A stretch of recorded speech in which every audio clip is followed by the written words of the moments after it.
જય શ્રી રામ, જય હિન્દ, જય ભારત. આમ તો આપણા દેશની પવિત્ર ભૂમિએ અનેક વીર જવાનો, વીર સપૂતોને જન્મ આપ્યો છે, પણ હું વાત કરવા જઈ રહ્યો છું કે જ્યારે અંગ્રેજોના અત્યાચારથી ત્રસ્ત આપણા દેશમાં ચારેય બાજુ હાહાકાર મચી ગયો હતો, ત્યારે આપણને એ અત્યાચારથી મુક્ત કરાવવા અને આઝાદી અપાવવા માટે આપણા દેશના 3 યુવાનો એટલે કે સુખદેવ, રાજગુરુ અને ભગતસિંહે જે બીડું ઝડપ્યું હતું અને પોતાના ક્રાંતિકારી વિચારોથી આગળ વધી રહ્યા હતા અને તેમના ક્રાંતિકારી વિચારોથી ભયભીત થઈને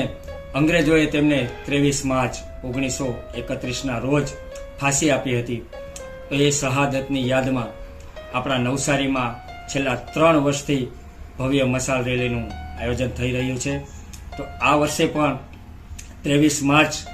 2024 એટલે કે શનિવારના રોજ સાંજે 5:30 કલાકે